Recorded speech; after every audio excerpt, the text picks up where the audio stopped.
Hello everyone, this is Steven Dutzman. I am the editor-in-chief of EngageFamilyGaming.com, and this is a parent's perspective video for Slime Rancher by Monomi Park. Right now, this game's available on Xbox One, and if you're watching this movie during the month of August 2017, it is actually free on the Xbox Games with Gold program, so especially if you're getting it during this month, it is 100% worth it because it costs nothing. So what we're going to be doing today is gameplay, specifically by our 8-year-old, and I'll be talking over it, kind of pointing out some of the interesting things that he did, and also giving you an idea as to what you can expect from this game. So, one thing that I think everybody will be able to infer here is that we let our 8-year-old play it, right? So since we allowed our 8-year-old to play it, you can assume that this is a family-friendly game, and it is. So what you do is it's got a lot of it's got a lot similar to, it has a, and I'm sorry, I'm struggling with my words here. There are a lot of similarities here to farming games, Stardew Valley, Harvest Moon, etc. The idea is you have a farm, it's on an alien planet, you capture slimes, you bring them and put them in corrals, you feed them, and they drop resources. They call them plorts in this game, P-L-O-R-T. See that little pink diamond-shaped thing? You take those plorts, you put them into the plort market, and you get money.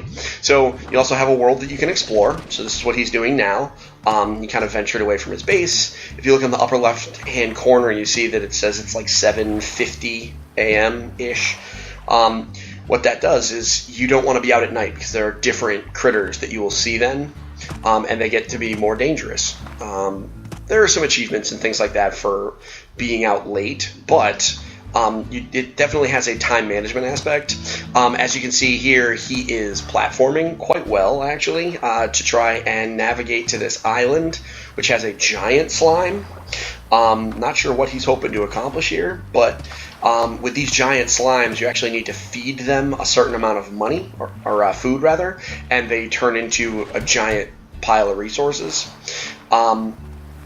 So, I mean, as you can see, also, I mean, the environments are, I don't want to say realistic because they're not, but they are, I think they look great, especially on the Xbox One. The animations are smooth, and here we go. This is the first time we're going to see multiple different kinds of slimes, because one of the mechanics here is when a slime eats, they drop plorts. And their plorts are specific to whatever kind of slime is eating. If a slime eats a plort from a different kind of slime, it actually will turn into this advanced form. And it'll be big, and oftentimes it will be dangerous. And if it does that too many times, for example, if you have a slime that is multiple types, he's in a bit of a dangerous space, so he's got to get out of there. If you have a slime that is multiple types, and it eats yet another type of plort, it actually turns into tar. And a tar is a different kind of slime. It actually eats all of your slimes kind of voraciously, so it actually destroys your farm. We learned this the hard way. So you need to be somewhat careful with the way that you store them. So as you can see, he's just kind of exploring. The goal is to gather these resources, these plorts rather, to sell them in to get money so you can upgrade your pens, to upgrade, you can actually put like automatic feeders on them. You can build higher walls, because as you can see, the slimes bounce up and down. And here he is kind of dumping off a load of slimes into the corral. And then he's going to run over to the box and sell everything.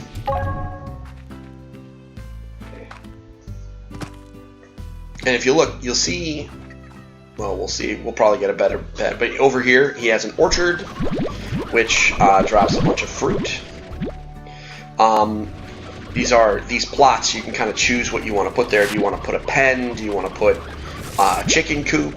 Do you want to put a carrot farm? And so here are the chickens.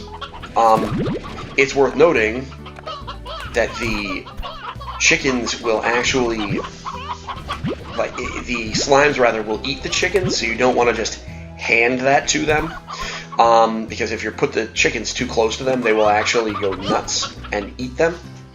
Now here we go. So he's gotten a bunch of fruit and some hens, and he is going to run out to the wild. Again, not entirely certain what he's doing here, but there's not a lot of direct, the game really doesn't. Oh, here he is. He grabbed a bunch of food. He's going to go across these platforms again. It's a nice jump that kid did. He's obviously in a hurry.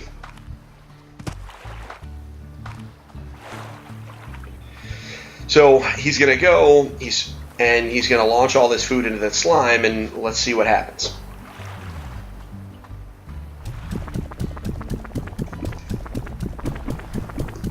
So as you see, the star's flying off. This guy's pretty happy. Oh, he didn't bring him enough food. All right, so now he's got to run and get more.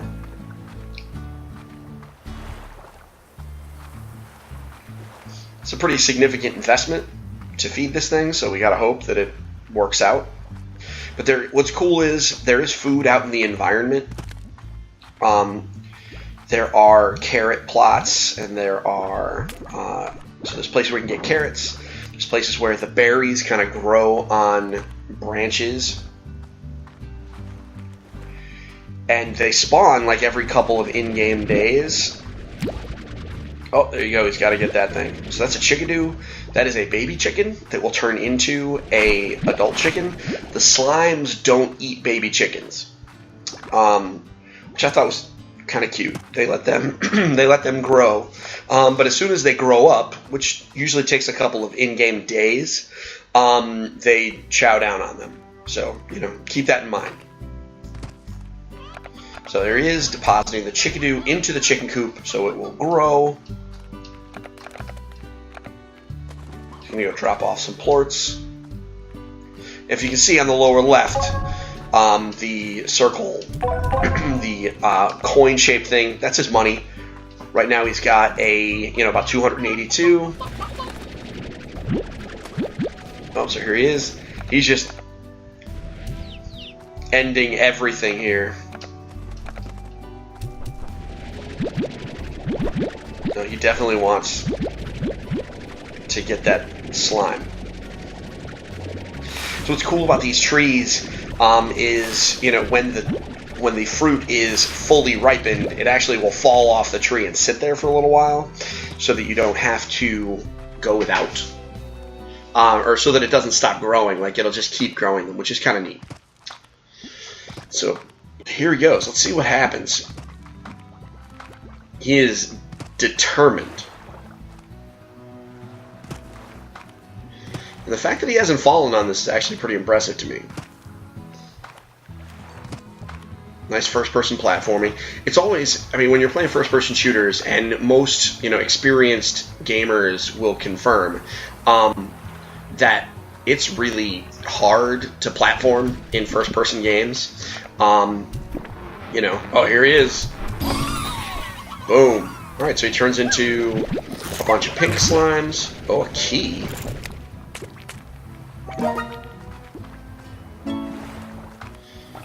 Okay. So there are doors. I had always wondered how one might open them. Apparently that's how. Now, what he didn't do, and I was hoping that he figures it. Here we go. You shoot those up against the wall, and you actually can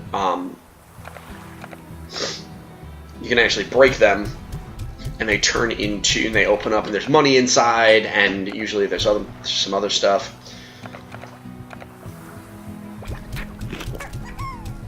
I guess he really is trying to empty himself. Not really sure. This is one of the interesting parts of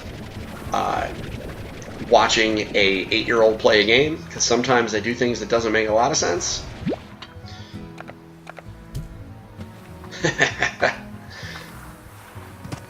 So here he is. He's going to grab this treasure box. And here we go. So it had a chicken in it, so he's got a net result.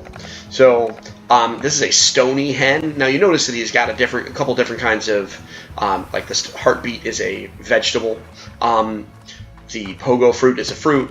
There are different slimes in order to feed. As I said, you feed them, they drop resources that give you money. Different slimes will have different food requirements. So, for example, the pink slimes will eat anything. There are other slimes that will only eat vegetables. There are some that will only eat fruits. There are some that will only eat very specific kinds of chickens. The key is eventually, if they don't have food, they don't produce any of the money resources. So you definitely have to make sure that you pay attention to that. Right now, all of his slimes are, these are pink tabby slimes. There are gray cat-looking slimes that have eaten a pink plort and turned into this big thing. Looks like he is trying to capture it. If they're too big, you can't put them in your tank, so you have to carry them back. So here he is. It's a little hard to navigate because you've got this big pink thing sitting in front of you.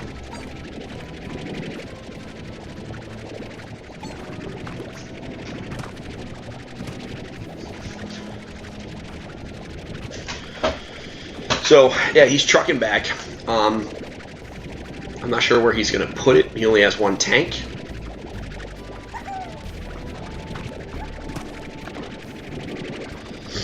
So, where's he going to go? Looks like he's going to build another one. So here we go. We can see the interface here. So you can build a bunch of different stuff. Specifically, he's building a corral. He's going to stick this guy in it. And here we go.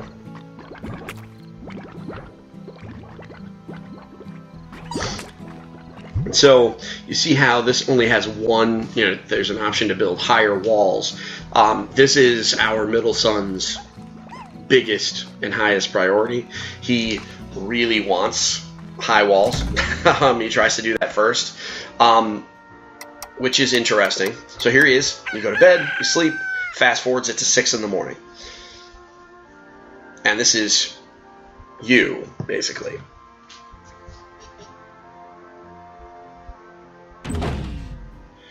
We will go through a couple more days. See if he does anything interesting. So you see, he woke up rather, and there's more fruit. Nice pretty sunrise in the background. You look up, even the clouds are charming in this game. I really enjoy it. He certainly does. I think your family would too.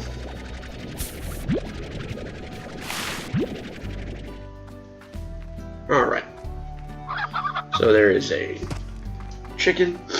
Wonder what he's going to do with that hen.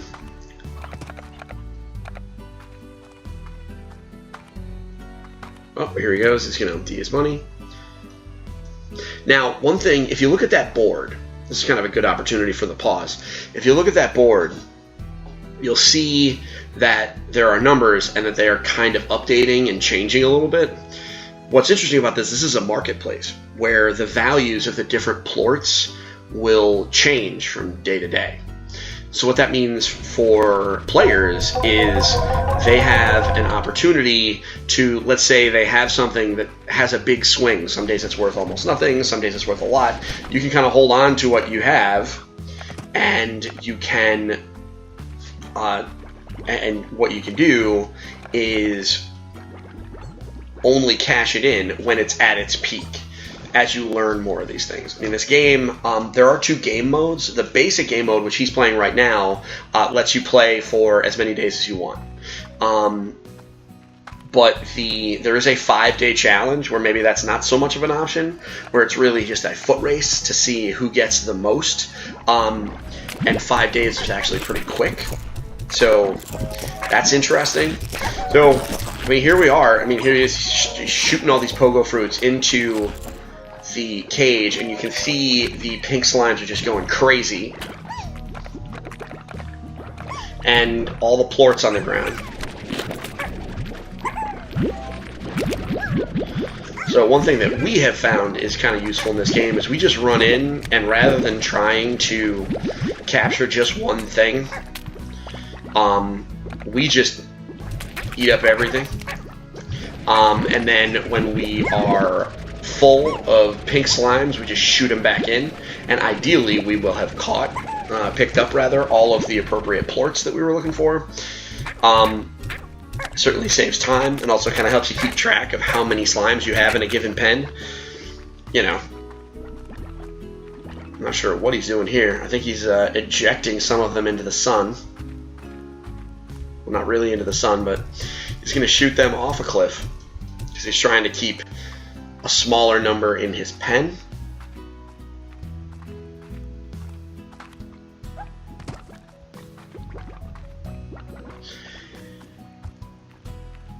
And here he goes. Now he's not missing anything.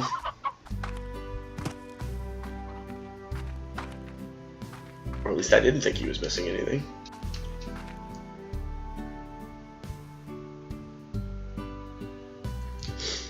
Alright, so he's going into his house.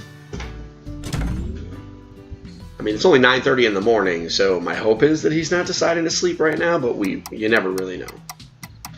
Here he is, sleeping till the morning, having a nice long rest.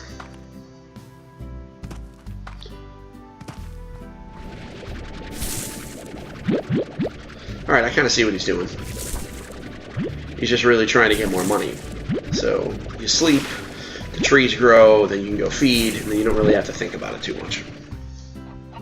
And that is an option because you're not really up against the clock.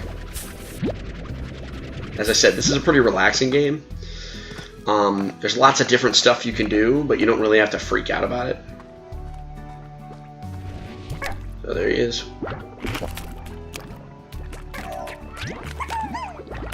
Alright. Now you can see they are hungry.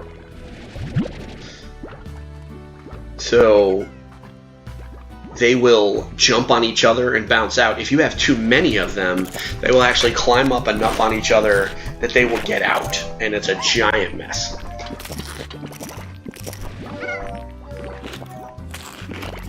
So, you know, as he finishes feeding his slimes here, this has been a parent's perspective on Slime Rancher for the Xbox One. As you can see, this is the extent of the game. There really isn't a lot more to it. There's exploration. There's a jetpack, and you know, there's actually a water mechanic where you can actually use that to combat the tar monsters. But for the most part, this game is pretty relaxed. It's just building a little farm and using the resources that you gain to earn money, which helps you build a better farm. So it's kind of like a sci-fi Stardew Valley. Done in the third person. So we'll probably be doing some more gameplay videos of this as we progress farther into the game. I know our kids like it. Maybe we'll even do some live streams. So keep your eye on the Engage Family Gaming YouTube channel for that. Until then, please subscribe, share, like us on Facebook, follow us on Twitter. You know the drill. It has been a pleasure, and we will talk to you next time. Don't forget to get your family game on. We'll see you soon. Bye now.